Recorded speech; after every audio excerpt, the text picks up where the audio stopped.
Okay, some of you guys might remember that a few episodes ago I did a top 10 things you didn't know about The Matrix, where I explained that Will Smith was offered the role of Neo but turned it down to star in Wild Wild West instead, and made a joke about how he definitely chose the wrong movie. Well, believe it or not, but in the comments section I got quite a few comments from people saying, "Oi, Minty, what are you talking about? The Wild Wild West was good." Yeah, that happened.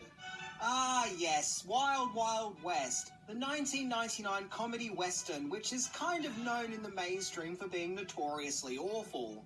The movie where Will Smith plays James West and Kevin Kline plays Artemis Gordon.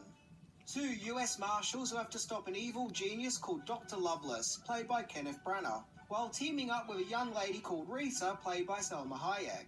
It's weird and wacky and full of loud special effects and gadgets along with oddball humour, and didn't exactly go down too well when it was released. But the comments that I got in my Matrix video by fans of this movie got me wondering if I was too harsh on Wild Wild West. After all, there are movies that are well known for being awful that I saw as a kid which I love, like Superman 3 and Supergirl, of which that love has transpired into my adult years. So could that be the case for Wild Wild West, and that now I'm the old man saying that that film was rubbish, while children who grew up watching it still have a love for it?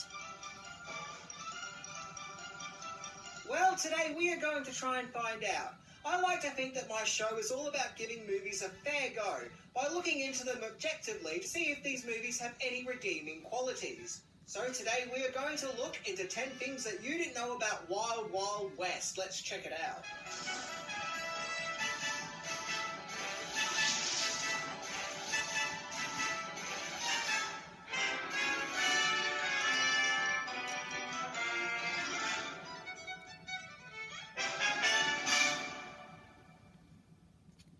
Number 10. Origins of Wild Wild West. Wild Wild West is based on a TV show of the same name that ran on CBS from 1965 to 1969. Just like the movie, it's set in the Old West and it follows US Marshals James West and Artemis Gordon, who go on adventures to stop evil villains and wrongdoers. Now, I would love to say, oh yeah, I remember this show, and it had this in it, and it had that in it, but truth be told, I've never actually seen it before. But from research I've done, the premise of the show was that it was the Western genre mixed in with the spy genre, which became popular in the 60s thanks to James Bond, along with science fiction elements sprinkled in for good measure. The show was quite popular for its time, and it wasn't cancelled through lack of ratings, but because the show was considered quite violent for the time it was made in. And in 1968 there was a push to limit violence on TV after the real-life assassinations of Martin Luther King and Robert Kennedy. So real-life tragedy was the show's downfall, but the show very much appeared to be a product of the time it was made in, the 1960s. The question is, how would that transpire into the 90s for the Generation X audience? Number 9, it was going to be directed by Richard Donner. In 1992, Warner Brothers bought the rights to the Wild Wild West TV show, with the intention to release a theatrical movie based on the show. A script was written by Lethal Weapon and Last Action Hero writer Shane Black, and Superman the movie director Richard Donner came on board to direct the movie, who incidentally also directed Lethal Weapon. Donner also had a history with the Wild Wild West TV show, having directed 3 episodes of the series, and Mel Gibson was cast to play the dashing James West. However, both Donner and Gibson abandoned the Wild Wild West movie to work on Maverick instead, which, like Wild Wild West, is a comedy western based on an old TV series. I guess reviving old comedy western TV shows was really on demand during the 90s. Then the part of James West went to Tom Cruise, but he also bailed out of the project to star in Mission Impossible instead. Once again, another movie based on a TV show from the 60s. Number 8, giving the project a new coat of paint. Writers S.S. Wilson and Brent Maddock, who are best known for writing Short Circuit and Tremors, wrote a new script for Wild Wild West, and their script was then rewritten by Who Framed Roger Rabbit writers Jeffrey Price and Peter S. Seaman. And in 1997, Will Smith and director Barry Sonnenfeld were approached to helm the movie, with Sonnenfeld directing and Will Smith starring as James West, of which, as mentioned, Smith turned down starring as Neo in The Matrix to star in Wild Wild West. Sonnenfeld and Smith were no doubt chosen as in 1997 the director and actor made the Men in Black movie, which was a big hit, mixing science fiction action with comedy, along with plenty of fun aliens and special effects thrown into the mix. So Smith and Sonnenfeld would have seemed like a sure win. Incidentally, Sonnenfeld had previously directed the two Addams Family movies. Once again, a movie based on, you guessed it, a TV show from the 60s.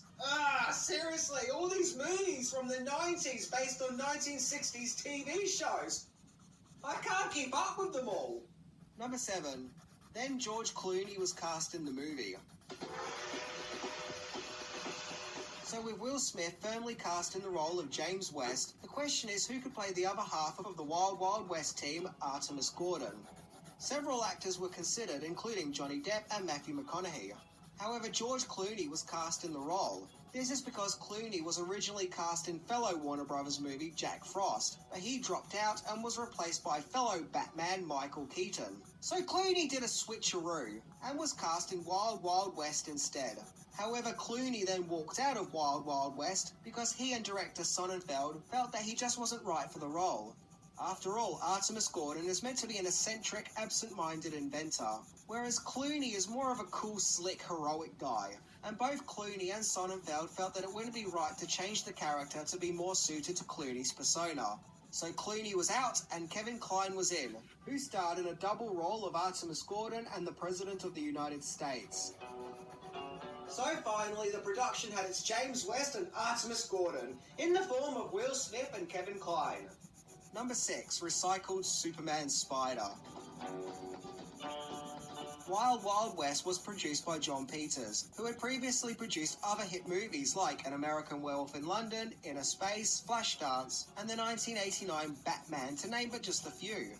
However, before working on the Wild Wild West movie, Peters was producing the infamous unmade Superman movie, Superman Lives, which was to focus on the death and return of Superman and was to star Nicolas Cage as the Man of Steel.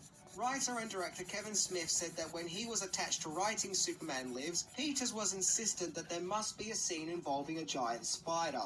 And yeah, it's kind of famous now how much Peters really wanted that giant spider. However, Superman Lives was cancelled, and alas, in Wild Wild West, Peters finally got to live his dream and put his big spider on screen in the form of the mechanical steampunk spider seen in Wild Wild West. Incidentally, Peters' love for giant spiders didn't end there, as comic book writer and artist Neil Gaiman claims that at one point there were talks of a Sandman movie with John Peters producing, with Peters requesting, yeah, you guessed it, a giant spider. But to be fair though, as easy as it is to laugh and to poke fun at the spider in Wild Wild West, it still actually looks pretty cool. And I can remember watching the movie for the first time, and to me, the spider was the highlight of the movie. Number 5. Drastically changing one of the villains. In Wild Wild West, British actor Kenneth Branagh plays the movie's main villain, Dr. Lovelace, an evil genius who is amputated from the waist down, who goes around in a steampunk wheelchair. In the original series, there was an antagonist called Dr. Lovelace, but he was considerably different to how he is seen in the movie, as in the TV series, Lovelace wasn't an amputee victim, but rather he was a little person. Another major difference between the show and movie is the relationship between James West and Artemis Gordon. In the show, the two main heroes have a strong friendship, and it felt more like a team working together, whereas in the movie, their friendship felt more antagonistic, with them being more rivals than team players, constantly trying to outdo one another and getting frustrated with each other. Now, this is subjective on my part, but I always felt that Smith and Kline didn't have the best on-screen chemistry. I mean, they, to me, came across as being slightly irritated with one another. Now, maybe that's because they were meant to have a prickly relationship, but if you go back to Men in Black, Agent J and K could often have friction and disagreements, but Smith and Tommy Lee Jones still had amazing chemistry with each other, and had a spark that I just didn't see with Smith and Kline. Number 4. The music of Wild Wild West. The musical score of Wild Wild West was composed by movie scoring legend Elmer Bernstein. Bernstein had been scoring movies since the 1950s, and during the late 70s and 80s he had scored many comedy movies like Animal House, Airplane and Ghostbusters. The irony of having Bernstein on board to score the movie is that he previously scored one of the most famous westerns of all time, The Magnificent Seven in 1960. The score he provides for Wild Wild West is fun and adventurous enough. Not one of his greatest works, but it's okay. His music in the movie even incorporates the score from the TV show, which was composed by Richard Markowitz, of whom wasn't credited in the movie's credits for being the original composer of the theme. Just as with Men in Black, Will Smith released a song for Wild Wild West, also called Wild Wild West. It was a fun hip-hop song. The song became a #1 hit in the Billboard charts, and from memory, this song was everywhere. It was constantly being played on TV and the radio. But it seems that not everyone was a fan of it, as it won a Razzie for Worst Original Song. Damn. Well, them the breaks, I guess. Well, I still liked it. Number 3, action figures. Yeah, believe it or not, but there was an action figure lineup of Wild Wild West to coincide with the movie's release. Now, these action figures were not as well known as, say, the action figures based on the Batman movies from the 90s or the Star Wars ones, but they were there. The Wild Wild West figures were incidentally released by Warner Brothers themselves. I think something that lets the lineup down is the packaging. It doesn't stand out and looks very blue compared to the movie's poster, which actually uses earthly colours. So it doesn't look very Wild Wild West-ish. The figures themselves look great, especially the James West one, which perfectly captures Will Smith's likeness. In fact, despite the lackluster packaging, I would say that these figures were really underrated. Except for Dr. Loveless. I get that they were trying to recreate his wheelchair spider legs, but it kind of looks like a man with long legs doing some kind of squatting pose. There was also larger scale doll-sized figures of Wild Wild West too, but the toys associated to Wild Wild West slipped into obscurity. Number 2, double rating in Australia. The Australian release of Wild Wild West saw an anomaly of which I have never seen before or since, in which Wild Wild West was given 2 ratings, as it was rated both PG and M15.